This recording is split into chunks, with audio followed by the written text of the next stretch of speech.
And our last panellist, Carol Stevens. She is Pastoral Achievement Leader for Year 8 at Little Ilford School and is also in her second year of Teaching Leader Fellows. Carol has gained significant experience in managing class conflict and disruption and encouraging student leadership. Carol will be covering her experience of managing disruption in classes and of encouraging student leadership. I'm going to stand up as well. I said I would sit down. Please do. My role in school is pastoral. I don't teach. It's purely pastoral, and it's I always say it's everything but the teaching and learning really that I lead on in school. And one of the strategies that we use when we come across where there is a whole class disruption going on, I'm going to talk to you about today. I'm just going to give you a scenario that we come across quite frequently, and I imagine you do. Set 3 in English are not making very good progress. We've got their data, we see they're not making good progress. We identify there are a key group of students who are disruptive in that class. The other students feel resentful, they've either switched off or they're in that sort of you can't beat them, join them mindset. There's lots of negative peer pressure, and there's a breakdown in the relationship between the teacher and the class. So what should we do about it? So I will approach the teacher. Sometimes they'll approach me, but generally I will have identified this through looking at student progress, and I'll suggest this strategy to the teacher. So I'll agree that we'll have one of the lessons as a drop-down session, and we are going to talk about the magic class. Some of you may have heard of the magic class. I ask the teacher to set the chairs into a circle before I arrive, and sort of when I come in, you'll find that the friendship groups are all sitting along one side, and then there'll be the sort of vulnerable students sitting on their own, and the teacher in one corner. So I'll give them all a number and mix them up a bit, so there's a good mix in the circle. And then I just ask the students, well, first of all I do ground rules with them. So just like any training session we have, the students themselves come up with some ground rules. I want to encourage a safe environment where they feel free to speak and be honest. And then I ask them to imagine that they are the magic class. They're the best class in the whole wide world. Imagine you were in the best class in the whole wide world, where there's lots of progress, everybody's making progress. All the school expectations are met, and everyone loves being part of that class. I'll give them just 30 seconds to imagine they're in that class. Then I say to them, I ask around the circle, what would that class look like? Visualise, and what would they look like? And they say things like, their uniform is really nice, their tie, the top button's done up, their tie. They're sitting up straight in their chair, they're making eye contact. You'll be surprised at the things that they come out with. And then I say to them, and what would it feel like to be in that class? And I also include the teacher in that discussion as well. What would it feel like to be in the best class in the whole wide world? And they say, we'd feel proud, we'd feel honoured, we'd look forward to going. And then I ask them to visualise a little bit more and say, how would you look as a group as you were approaching your lesson? So if I was walking along the corridor and magic class were going up to English, what would I see? And they say things like, we'd all be walking quietly.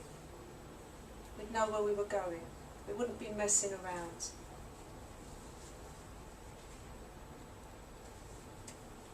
And then what would happen when you got to the classroom? We'd all line up outside. We'd be quiet. We'd be in a nice, neat, orderly line. You'd be surprised at how quickly they get into the mindset of this magic class. And what would be the routine in the classroom?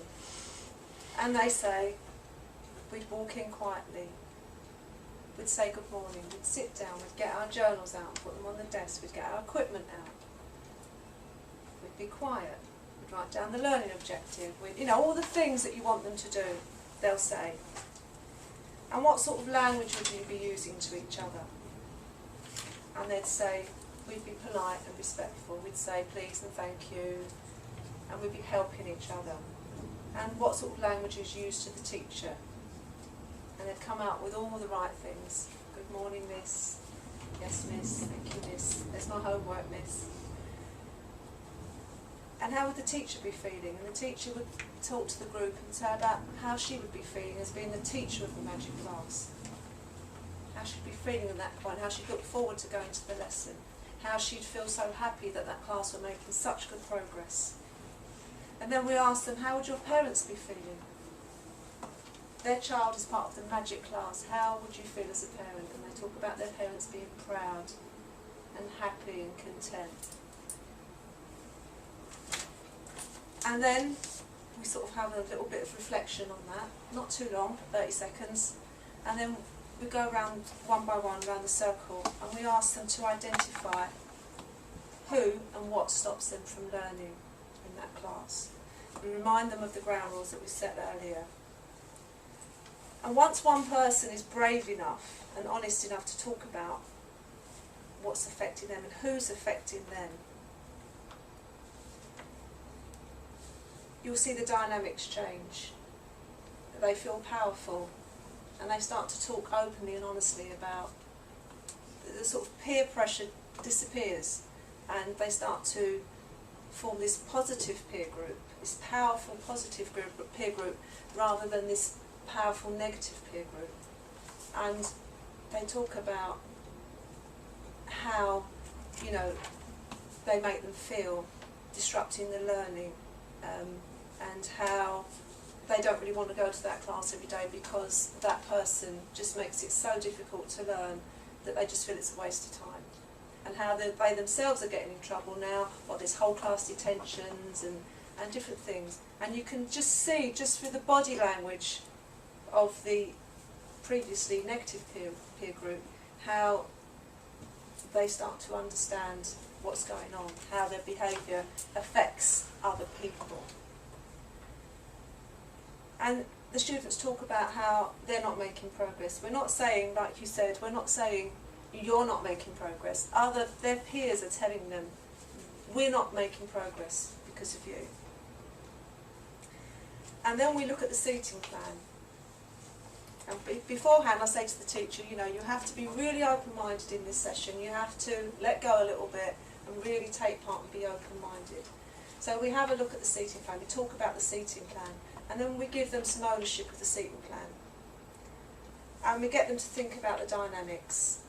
So we're saying, you know, you can't have all friends sitting together on one table. It's got to be a good mix on each table. And then we ask for table leaders. Who would like to be a table leader? And generally it just falls into place that the previously disruptive students end up being the table leaders because you know, they are sort of revered a little bit by their peers still, so they are put forward and they're like, oh, me, you know, yes, I'd like to do that. So they end up becoming the table leaders.